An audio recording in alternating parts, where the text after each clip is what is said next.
Thank you so much for all your hard work and all the flyers and graphics and always being so responsive. I'm really grateful. That's my job. That's what I'm here for. I'm like so. But you're doing it exceedingly well. Yeah, going above and beyond. I appreciate it.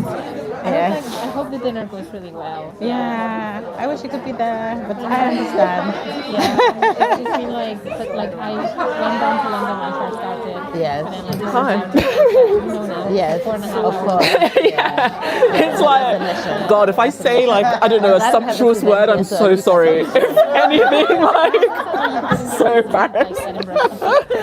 This isn't safe. Yes, I used to live in London. How have you been? There was a time I came up with my mum. How's Lavender Menace doing? Our exhibition is on. Let me go sit in front. Hell yeah. We love to see it. That's so cool. I have to go check it out. Ask other people. It's good. Actually, I don't know why I brought my bag with me. You can put it behind if you like. Okay. I'll have to go check it out. Nice. Awesome. Come take a seat beside me. Sorry if you heard us cackling downstairs. I was like, okay, I've started to get into the juicy questions, so let's come up and share them with the audience. Thank you so much for coming today, everybody, on this like cold, blistery Edinburgh day. Don't know where the sun went, but my name is JJ, and I'm so proud to be here to introduce Seeking Sexual Freedom by Nana Darkoa Sekyiamah. Halfway there, and yeah, please feel free to raise your hand and ask questions throughout. It doesn't have to be at the end. If you've got like a really tasty question, then you can just jump into our conversation. But I don't want to waste any time. Let's just get into it. So is this on? Yeah, so this is on, and then you need to hold that mic as well. It's all tech fancy now. It's all different. 2026. Subscribe to the Lighthouse YouTube channel, please. Okay, so I'm going to start my first question with foreplay. You describe a Senegalese sex secret where a woman pretends to search for a lost item to entice her lover. What has your research taught you about playful performance in desire and foreplay? And can you tell us a bit about that story? Yeah. Hi, everybody. So good to see you all. Thank you so much for coming out. Yeah. This is actually a scene that I want to hire a videographer to come to my house and record me doing. So there was this Senegalese woman I interviewed. I really very much consider her a connoisseur of African sexualities. She was speaking to me about some of the ways in which Senegalese women are, I guess, coquettish, you know. And she was saying, for example, a thing that women will do is if they want to make love with their partner, they have this kind of underskirts that they wear traditionally underneath like big flowing gowns. And they have these really, really huge waist beads. They're called casse-cuillers, forgive my French, which translates as ball breakers, right? So one of the seductive things is usually when someone is walking, you can hear the beads rub together. So it's very sexy because you're hearing something, but you're not seeing it. So you know there's something underneath and you're kind of curious. And if you're trying to tease your partner and you want, you know, some action, you just take off your boo-boo and you're wearing your underskirt with the beads on and you're just bending everywhere, looking up, looking down, looking for something until they're like, what are you searching for? Come here. And then they grab you and you have like a hot, passionate session. So I'm just like, okay, I love this. Yeah. This is something I think we could copy. And there's something interesting, isn't it, about pretending to be shy? You use the word coquette. Like that's kind of an assumption that people would have maybe about Senegalese women, especially if they wear underskirts. Maybe you think this person is modest, and I think that we associate modesty with, oh, this is a person, you don't even see them in a sexual realm. But through your conversations, how did the stereotypes of the lack of understanding about African sexuality, like how was that changed in your mind? So it really depends, because there's some cultures where people talk about sex a lot, but just amongst themselves, right? So the Wolof were told to me as one example of an ethnic group that tends to be very quiet about sex and sexuality, whereas the Laobe are known to be the community that sell sex toys, they sell herbs, they sell accoutrements. They are also known to be woodworkers, so they might carve, like sexual objects as well. So everybody, when they think of sexuality from a Senegalese perspective, tend to think of the Laobes. So when I traveled to Senegal, I was determined to meet a Laobe. And I was told that there was a woman I could speak to called Mama Laobe. So I was like, yes, I have found a Laobe. And I remember it was Ramadan. We were going to a particular community around 5 p.m. So there was lots of traffic on the road. We get there, I finally meet this woman, and then she tells me she's not a Laobe, but because she sells all these sexual accoutrements, everybody calls her Mama Laobe. So you can imagine how disappointed I was. But that in and itself was a lesson, because what she was saying to me was like, with the Wolof, people tend not to associate us with sexuality, but it tends to be because there's a Laobe who speak more about sexuality. But then from other Senegalese women I also spoke to, like one of the things that was really interesting is, I guess, the way in which people can be covert about their sexuality, but also quite radical. So this underskirt that women wear, some women have their lovers' names, like embroidered into it. Some have, there's no other way to say it, drawings of dicks. No, say it straight. Embroidered into it. So on the outside, they look all conservative, but on the inside, there's a party going underneath the skirts. That's amazing. I'm going to go home and embroider vaginas onto my undergarments. Yes. That's brilliant. I want to zoom out a little bit because I realized I jumped straight into the themes of the book. For people who haven't read your previous work, Sex Lives of African Women, can you describe what the format of the book, because it's kind of research, it's kind of anecdotes, conversations, interviews. How did this format come together? Like, why did you decide to present the information with live quotes and through this conversation, rather than kind of maybe how an anthropologist might by saying what you observe only? Okay. This book is very different from Sex Lives in the sense that Sex Lives is a collection of different personal stories that I retold.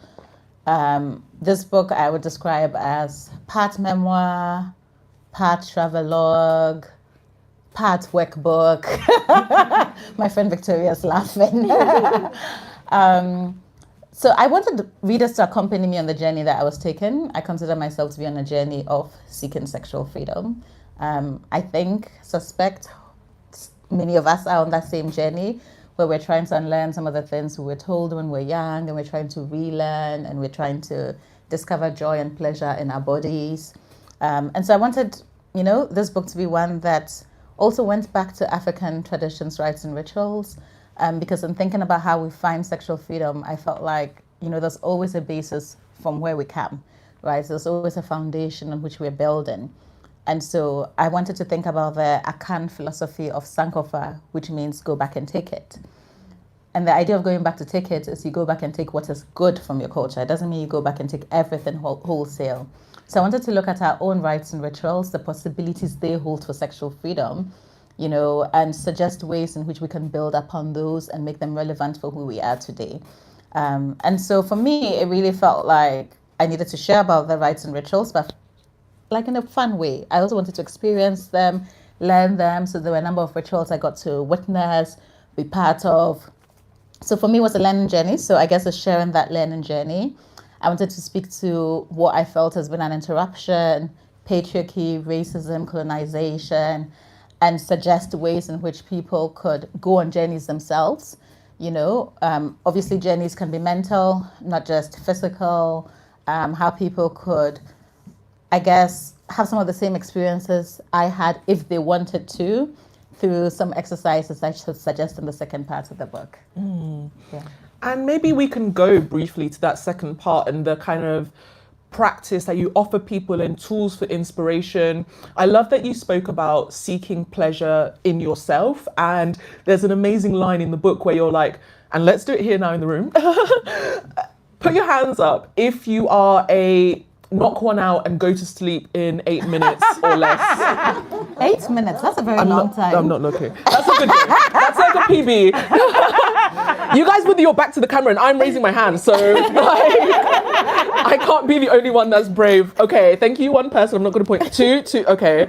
Three, exactly. Yeah, so that's very common, right? To like be kind of like half watching something. I remember I went to this like sex workshop and like, yeah, it was about self-pleasure, and the woman was talking about, she wasn't talking to me, but it felt like she was. She was like, I bet you're the type of person to have a packet of crisps in one hand and like your genitals in the next, and like you're watching Netflix, and then you're kind of like half rubbing one out, and then you're like, oh yeah, let's fully get into it, and then you like knock off to sleep. Like basically you're not being present whilst you are pleasuring yourself. And how does that translate into sex with a partner if you can't even be present with yourself?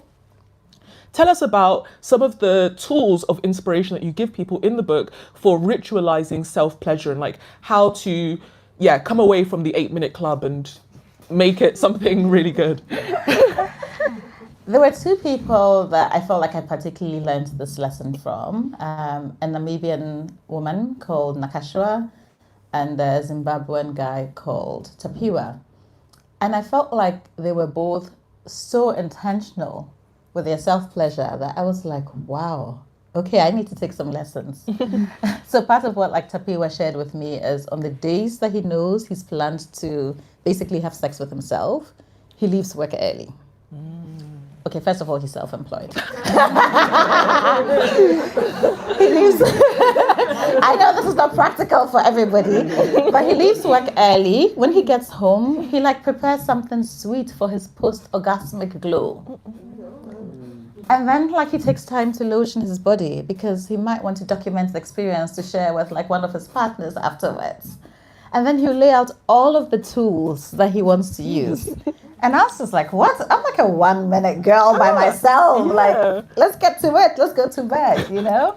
But I felt like, for me, I was just like, oh yeah, it makes sense. Like you really have to take time to meet yourself, to please yourself. And, you know, you shouldn't think of solo pleasure as something that's less than because it's not partnered, right? Yeah. Yeah, absolutely. I love that idea of, I might potentially film myself, and even so, even if I'm not going to do that, I want to look good for myself. Like, yeah, thank you so much. And I would recommend, there's so many more advice in the book, and I really love that aspect of making it a ritual and making it something quite spiritual for yourself. If we look on the other side of self-pleasure and look at more stereotypes now in the queer world, and looking at pillow princesses, so I have a lot of sympathy for the 8-minute, 1-minute club. I have less sympathy for the pillow princess. Can't believe this is going to live online forever. But what was your experience of people talking about being a pillow princess? You tried to do that in a massage. You tried to only receive and not give back pleasure. Tell me about pillow princesses and how you came across them. What you thought of that? This is so interesting because I actually don't use the term pillow princess. But the experience you're talking about, I hadn't thought about it from the angle of being a pillow princess. Okay. But basically, I paid for a sensual massage, right? Because my friend had this amazing experience that she was raving about. And I was like, I too want to experience this. And this will be good research for the book. Like everything I have done has been just to share with you all.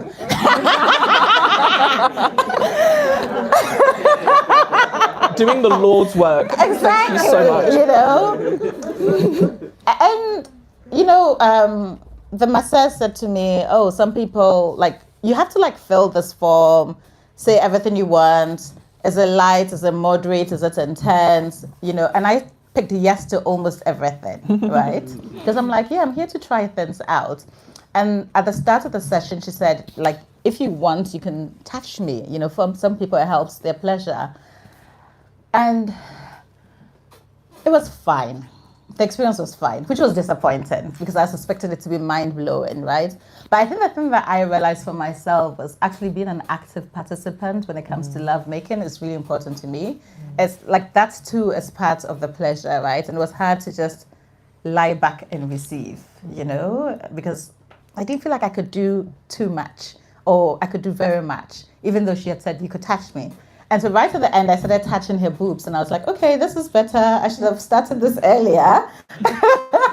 But it still wasn't like the kind of 5-star experience I was hoping for. But she did give a 5-star service. So it was kind of awkward when afterwards she kept messaging me like, how did it go? Can you give me a 5-star rating on Google? And I was like, you delivered a 5-star service. Definitely. I just didn't have one. And in reflection, I was just like, oh, I actually need the back and forth, if I'm engaging with somebody else. But I'm happy to have more experiments and tell you guys about it. I haven't given up. Yes, I think you should try some more. And I wonder what you think about gender playing a role in that, like feeling difficult to receive care and not reciprocating it back, because I've seen some psychological theories that say, and you mention it in the book, like as Black women, mothers, carers, daughters, you are used to being the person that gives, and I find some awkwardness in staying still whilst everyone else is working or doing something. Do you think that the role, like the way that women are socialized, plays a role in how we act in the bedroom? Oh, absolutely, without a doubt. Yeah, definitely. I feel like I see it especially now. You see all of these videos where women are, and this is not something I talk about in my book, but I've been thinking about recently because of a video I saw, right? Women go for like riding workshops, right? And I'm like, I don't see men like going for workshops on how to please women, but it seems like such a huge industry now.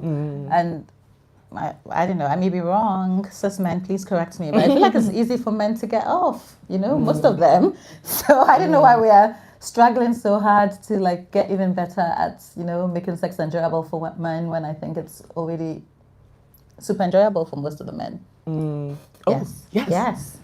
I have kind of a question around like the pillow princess thing. So my background is Pakistani Muslim. I grew up in a conservative family, and for me the message about sex was always, you can't act sexual in the bedroom, otherwise they will think that you've had prior experience, potentially. So it's a lot better to, like, you're not even allowed to think of yourself as a sexual being. So after marriage, it's very hard to like flick that switch, especially if you act too sexual in the bedroom and you do all the like reciprocating sort of stuff that your husband might get. And actually, there've been stories where that's exactly what's happened as well. So how does that? I mean, I know that's different from like African women, but There's a lot of similarity. There really is a lot of similarity. Just before you go, I'm just going to repeat the question for the live stream. So you were speaking about coming from a Pakistani family, being socially conservative, and this thing that was taught to you when you were younger that you shouldn't be too sexual in the bedroom, especially even after you're married, because then your husband might assume that you've had too much experience. Yeah, and what do you think of that? No, I was saying as a Ghanaian who grew up in Ghana, this totally resonates. This is something that lots of women have also said to me.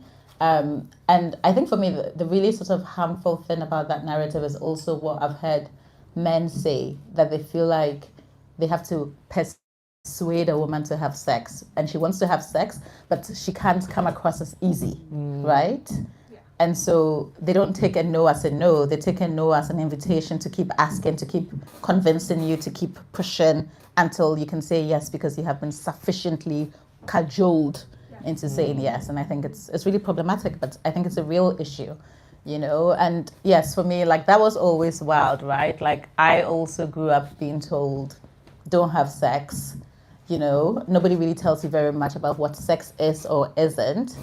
But then suddenly there's an expectation that you're going to get married and have children, and there's been no explanation of actually, what this thin sex is and how you can enjoy it, right? The idea is not that you're going to enjoy it, but it's a very pragmatic thing you do to create a family and to please your husband and to keep your husband.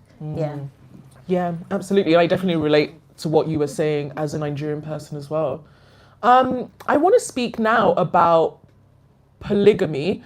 When I first read the book, for ages, I thought you were talking about polyamory, because in Edinburgh, I don't know if anybody else finds this, but you can't move for polyamorous people. Like, they're like a dime a dozen. Like, that's not a good or bad thing. Like, it's just the truth. And I was like, damn, not it coming to Ghana as well. Like, damn, bloody hell, man. But you're talking about polygamy and how that is a very African thing, and monogamy is a colonial construct. Can you explain why those two things were switched out?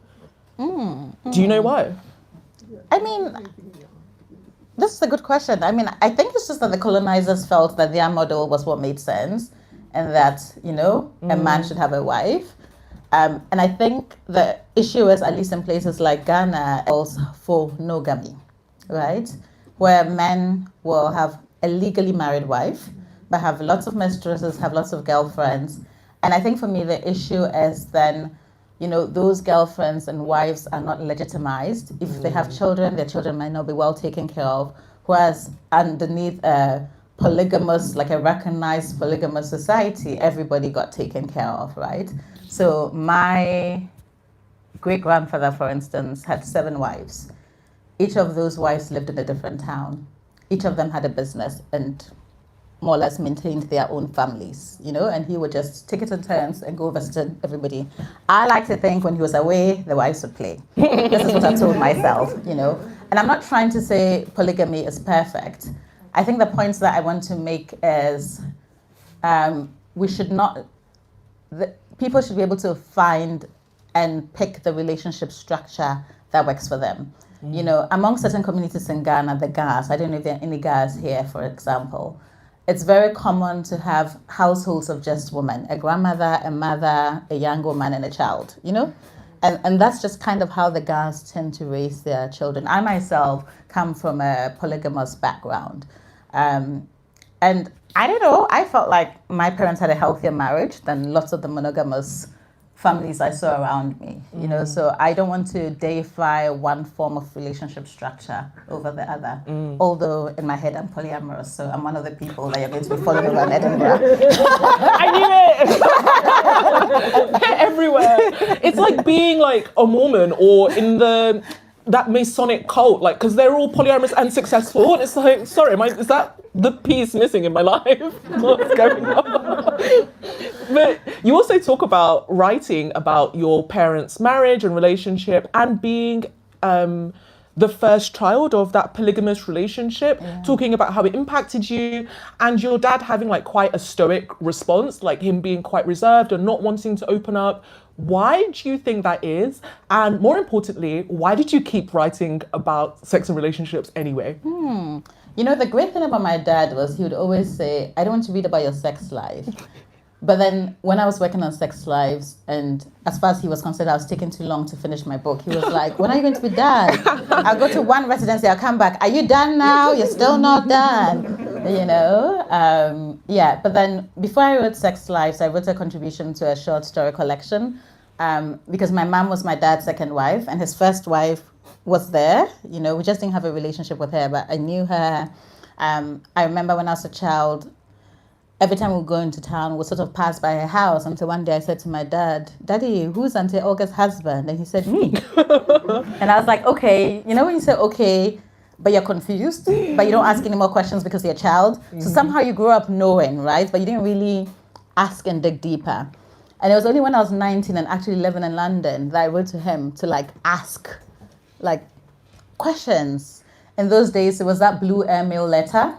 It took a couple of weeks for me to get a response, and he was like, oh, I love you so much. I'm so proud of you. You're clearly an adult because now you're asking me all these questions. He did not answer a single question. So sometimes I'd had conversations with my older cousins trying to guess why he married my mother. My conclusion was it was because his first wife couldn't have children. And my mom had told me that, according to my mom, my dad had never cheated on anybody until he and her got together. And I'm the first child. So then I wrote a short story from the perspective of the first wife, because I could tell she didn't really like us. And so I wanted to understand. And I understood where she was coming from because it's really hard to be an African woman who can't have children. So I wrote this short story based on the gossip I had gleaned from my cousins about what had happened. And then when the story was published, I gave it to my dad to read. And I was like, what do you think? It's fine. Nothing. He still said nothing. Yeah. You stepped into the role of your eldest stepmom and created this surreal story. Your dad was like, it's fine. That's why. Basically. Yeah, that's such a dad response. Yes, hello. Please go with your question. Now you talked about two different models of being married to different women. We talked about the one in which they live in different towns. In this one of your father, they lived in the same town but in different houses. Yes. But from your previous book, from Sex Lives, I remember this story. It was one of the ones that stayed in my mind, of this new woman who came into the house where all the different ones lived in different apartments, let's say. Yes. And how the previous ones all, how to say, they were all nice to each other and cooperative, and then there was this quite young one, so a little bit different. But my question is, from what you saw, is there a more common way because now it's already three different settings of being married to different women, and I wanted to know a bit if it's even more, or if there's more of a regular way to do it. Yes. Interesting. Let me just repeat the question. So you're saying in all of your research over the course of the two books, you've already identified 3 different ways that people are polygamous and like how they live and their accommodation works. Is there a most common way or a way that you see come up again and again? This is such a great question, and thank you for pulling those threads together, because I hadn't actually thought about it from that perspective. But maybe it actually says there isn't a common way. I don't know if in the past there was a common way, right? I feel like when you read people like Chinua Achebe, you imagine there's a compound house and all the wives are in a different compound. I haven't actually experienced that, because what I experienced was my dad's first wife lived somewhere, we lived somewhere, and my dad would spend set days of the week with her, set days of the week with us. She had Christmas, we had Boxing Day, So I always knew when my dad was going to be home, which was so great. Because on the days he wasn't home, when I was 16 years old, those were the days boys could come and visit me. So, I suspect polygamy has also evolved, and it's probably like how I'm describing it now, where people are living in different houses. Probably apart from like countries where it's very much still part of the social structure, like Senegal, and people might still be living in a similar compound. But I actually don't know for a fact, to be honest. Yeah. Thank you for that question. Yeah, please go ahead. Hi, I'm African. I'm from Angola, and it's common for us to also have polygamous relationships, even though it isn't technically legal, but you see a lot of families who, the dad has multiple partners, and it's sort of culturally accepted. But you never hear stories about it being the other way, where women have multiple partners or even husbands. And do you think that's because women are still sort of the primary caregivers, so they have to be in the home more than men? Or is it something that was common, and just because of, colonialism and monogamy that's changed, and it's not really a thing anymore? Can you talk a little bit about that? Yeah, so the question is, why do you think more women aren't polygamous, as in why don't they have multiple husbands? Is it because the practicalities of taking care of a home and just having more to do? Or is it something that used to be a tradition and has fallen away? That's a great question. Like what I'm aware of was, especially pre-colonization, the existence of woman-to-woman marriages that existed in parts of Eastern Africa, Western Africa, and Southern Africa. I'm not aware. Oh, wait. In Kenya, sorry, I'm just remembering this as well. Yes, I think it's amongst the Gikuyus. Right? I think a woman could have a lover, because somebody was telling me about this. I didn't write about this in the book, right? I think it's amongst the Gikuyus. Somebody corrects me online if I'm wrong. So you could be married, but you could also, as a woman, have a lover. And if your lover was at your house, they'll leave their spear outside the door. And that was the sign that your husband should not enter. Okay. Those are the Maasais. I'm Kenyan. Okay. It's the Maasais who did that. Okay. It's not the Gikuyus. Yeah. Thank So you. if there was a man in your manyata or hut, he was spear outside, Mm-hmm. so your husband will know not to come in. Yeah, but that would be a lover, right? That wouldn't be a husband. No. But it was accepted. It was socially accepted.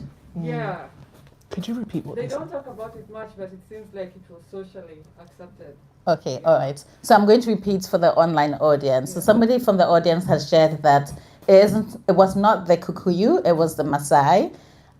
If a woman had a lover at her hut, the lover would leave his spear outside the door so that the husband knew that she had a gentleman caller. Hi, I'm Jarita, and I've traveled a lot in West Africa. And in Guinea, there was a strange relationship between your husband's brother and yourself. So if, like if your husband is there, that's fine. But if he was traveling, then the husband's brother could step in. Oh, wow. Do you want to repeat it for the audience?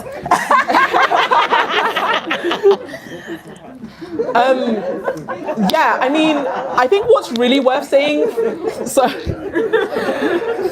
I think what's really worth saying for the live stream is that someone just pointed to the person that they came with and was like, getting like, this is you, like pick up your responsibility. Like,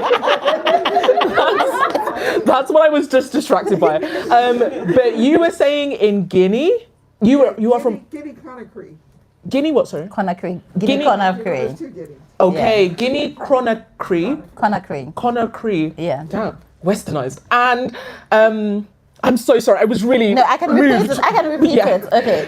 So basically, somebody from the audience shared that in Guinea Conakry, what used to be the tradition, as a woman, if your husband was away, his brother could step in and fulfill the marital obligations. Thank you so much. I was shaken by that. That's so funny. Okay. Do you guys at the back mind giving me like a 10-minute warning? I didn't bring my phone. Okay, great. Awesome. Okay, so we have time to ask more questions. And more people to become husbands suddenly as we sit in the audience. Let's see what other responsibilities we've been abdicating on. Yes, go on. I don't know how true this is because a friend told me this. But apparently, in early Islamic era, when the men would go to war, there would be a sound before they would arrive to let all the women know that they were arriving. So if anyone was in the house, they would go. Okay, so in the early Islamic era, there was a sound to let women know that their husbands were coming back from war, just to get the house ready, clean up, like, yeah, make sure everybody's like free and available. Who knows? And I think what the audience has illustrated so much over the last few minutes is that, the way history is recorded, I'm sure you find this as well, Nana, like people will put their best foot forward, right? And they will say things like that make them look good and make them look like they're in power. So you can imagine like if testimonies from anthropologists, especially Western ones, if they're going to the husbands and the men who might be so comfortable in themselves to admit, I don't mind my wife taking a husband whilst I'm gone.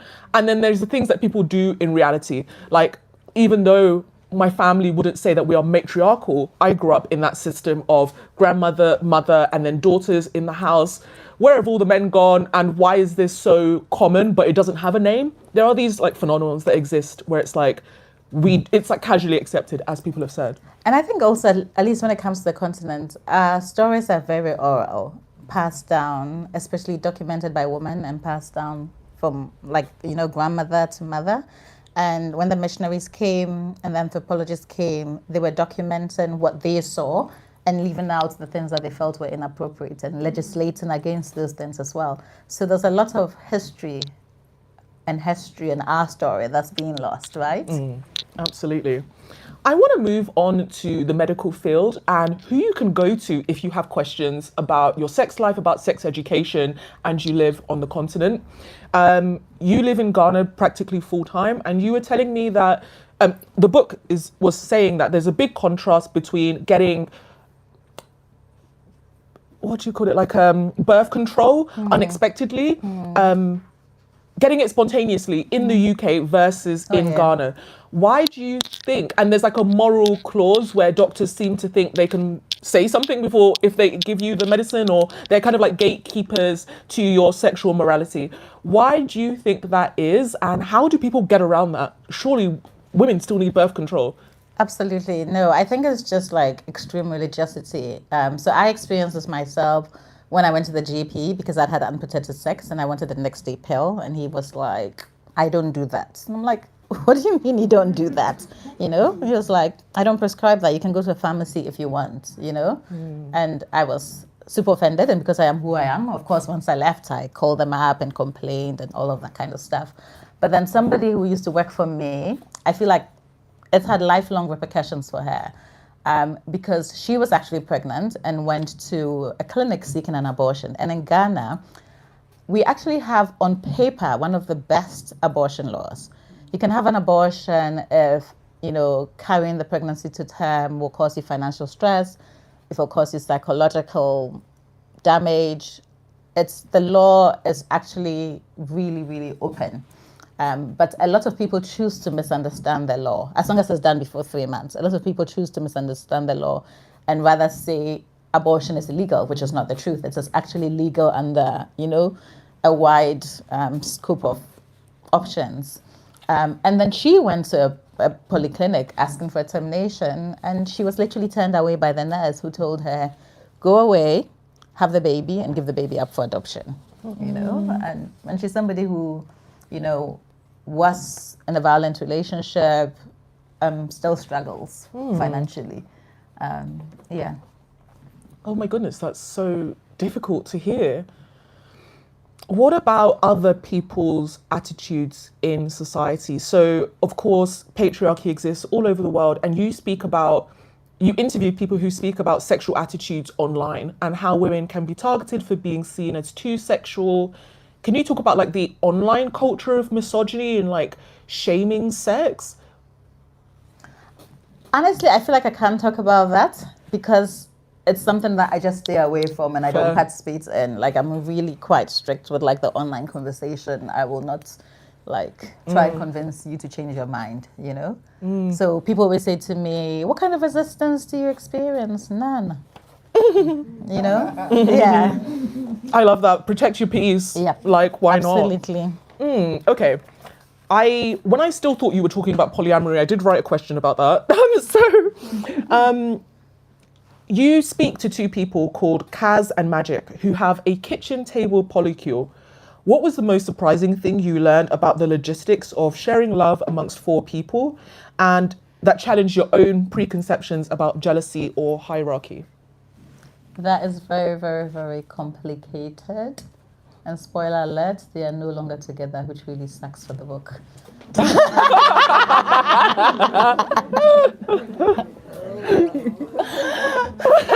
Yeah. Yes, please. None of them, like, because None of them. It's such a tragedy.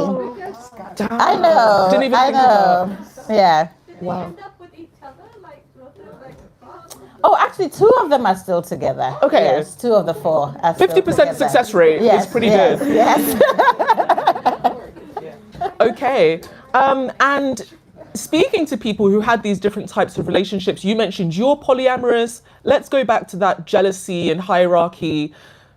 What advice would you give to people that are navigating that? You know, trying to practice an open-hearted love. It's really difficult when those feelings of jealousy come up and inferiority. What have you found that helps, or what did one of the people that you spoke to suggest for your audience? Okay, it's easier to say what the people I've spoken to suggest. No, because I'm a polyamorous in my head. Right. Like in real life. It's the relationship structure I most believe in, like theoretically, but I actually haven't been in a real polyamorous relationship, to be perfectly honest, you know, but I don't think it's anything revelatory that you haven't heard before, you know, but I think it's really about open conversations and having the difficult conversations and making space for that and working through things and making sure everybody's heard. You know, and this polycule that broke up, like that's basically what did not happen, you know, as well as I thought it had been happening. Yeah. In your, my name is Marilyn from Kenya. In your dream polycule, are you the head of the household? How does that work? Not that there has to be a headship, but someone needs to be responsible when things go well and when they go badly. So in your polycule, are you the head of the household, or would you prefer for some other man or woman to be that head? Oh wow, this is such a great question. I mean, I Could guess. you repeat before? Oh yes. Sorry. Okay. So the question is, in my dream polycule, and I love whenever people ask you to dream. So thank you for doing that. Am I the head, or like what kind of role do I play? I guess in my dream polycule, there will be no head. You know, we'll all be equals, sharing tasks and responsibilities based on our strengths. I would live independently, you know, in my own house. I would have my date nights, but people will come every day and make sure my child is well taken care of. Yeah. Hell yeah. Yeah, I mean, I know you didn't ask me, but I want to be the one with the least responsibility. That's the only time I've dated a polyamorous person when I'm like, is your like 90% of your time occupied? Great. Like, come have a date with me once a month. Someone else is taking care of the emotional. Someone else cooks your dinner. Like, I'm just like the good time gal on the side. Like, makes me so happy. I wouldn't say that I'm polyamorous, but in my dream polycule, I would be the head of household. Okay. So I'm just looking to see what others.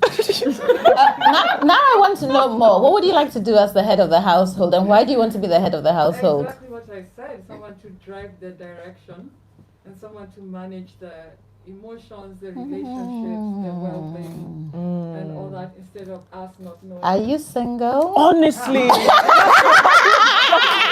I was just about to ask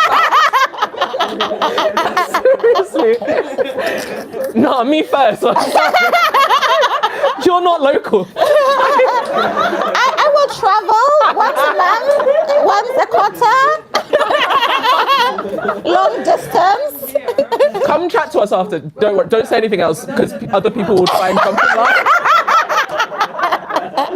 You're invited backstage.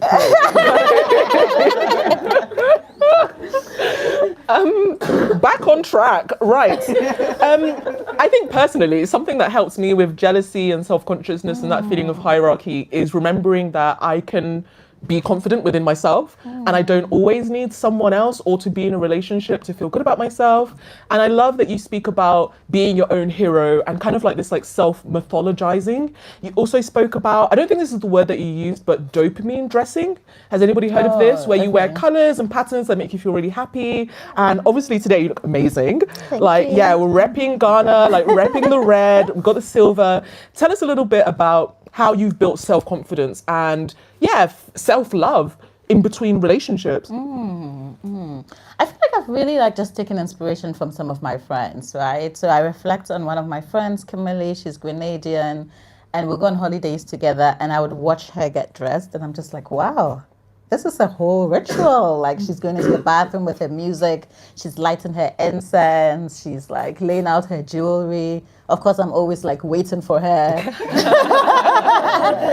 But I felt like I really took inspiration from her about the art of dress and making it fun. And, you know, this also came up with one of the women I spoke to in Senegal. And she was like, Africans have been doing color therapy like ever since.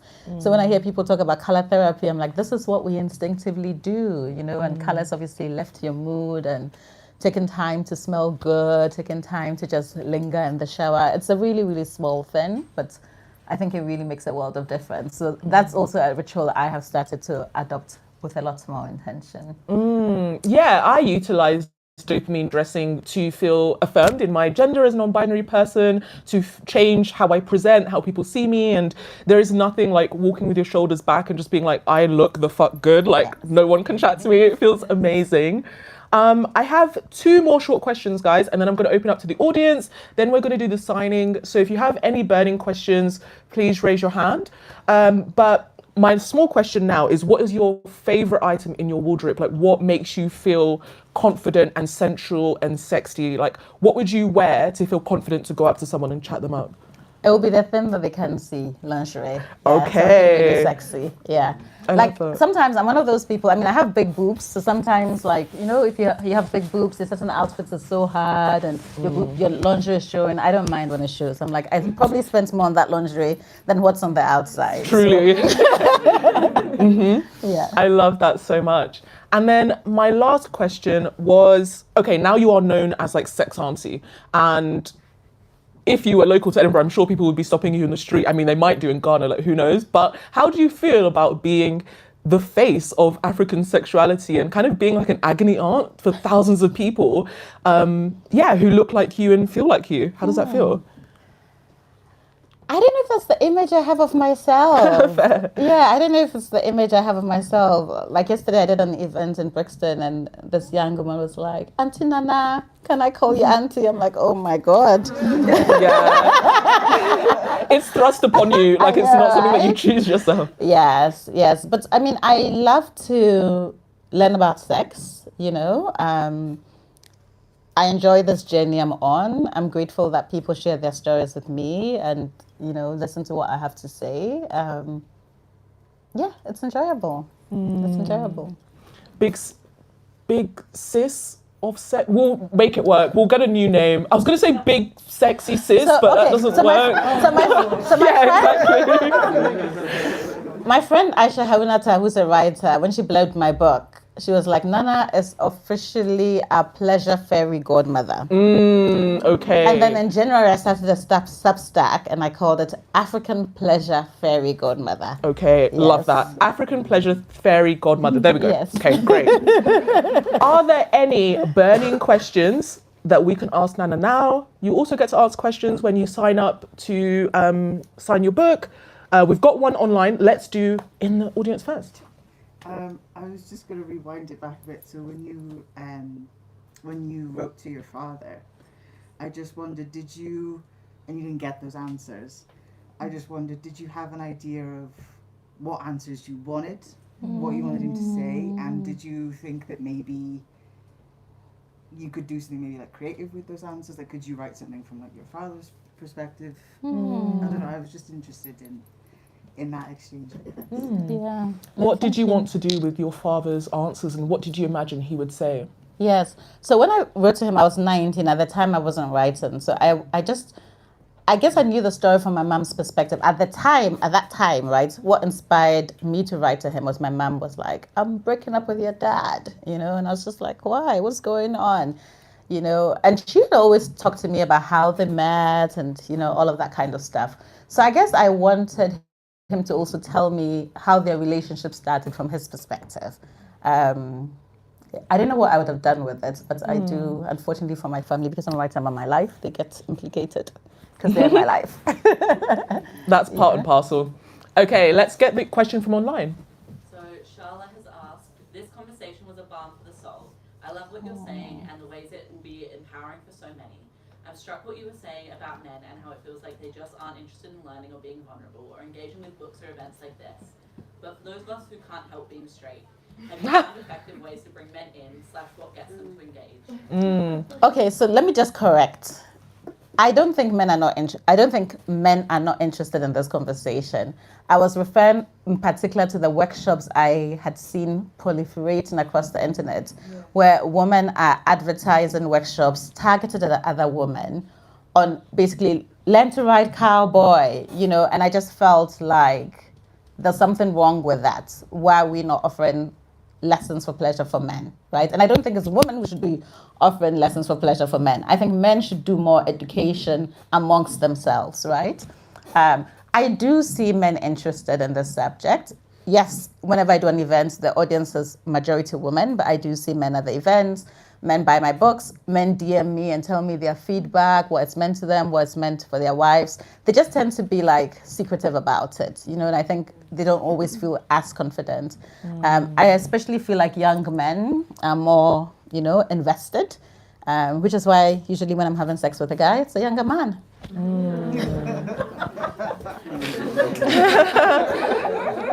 Yes, please.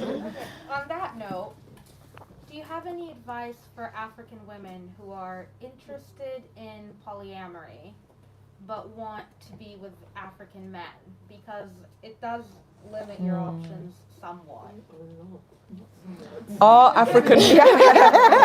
Okay, so... Interested in experimenting, perhaps. It does sometimes limit. Yes, I'm an African woman that wants to... No, I'm not going to say it from my POV. Snip that and put that on my gravestone. What advice do you have for African women who want to date African men but also want to explore polyamory? It's hard, right? Like I said to you, like I'm theoretically polyamorous, and I think it is for this very, very reason. You know, I know.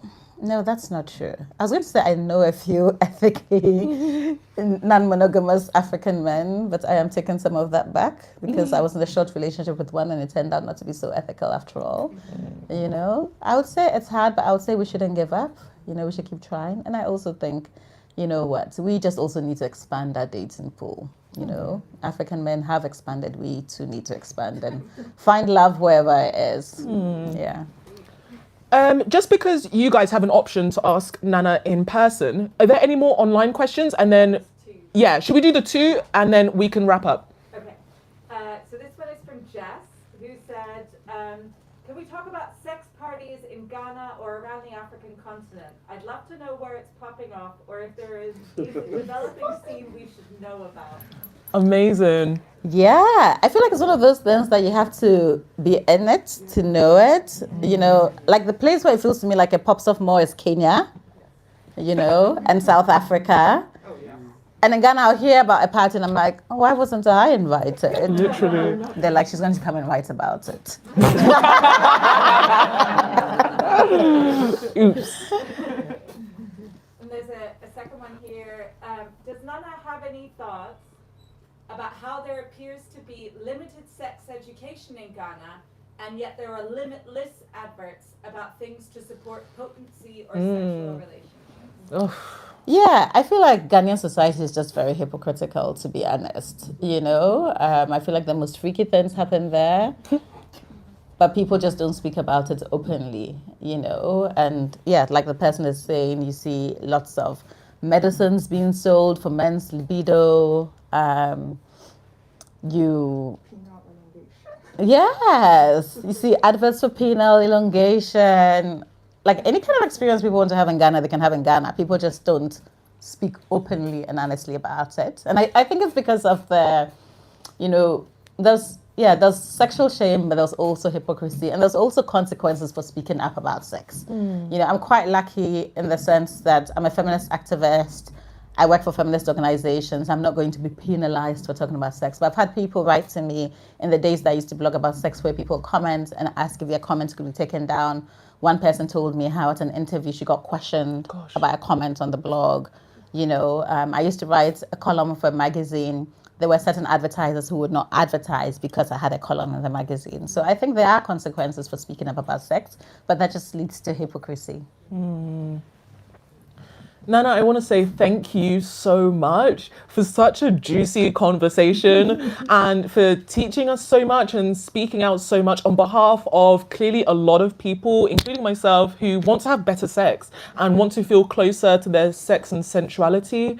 I can't recommend this book enough. Even if you haven't read the last one, you don't need to have gotten this one. Thank you everybody for coming this cold night, and thank you for everybody on the live stream as well. You can hang out with Nana in the next room and she'll be signing books for like 30 minutes. So yeah, let's give her a big round of applause. Thank you so much. All right, let me take you through. Okay.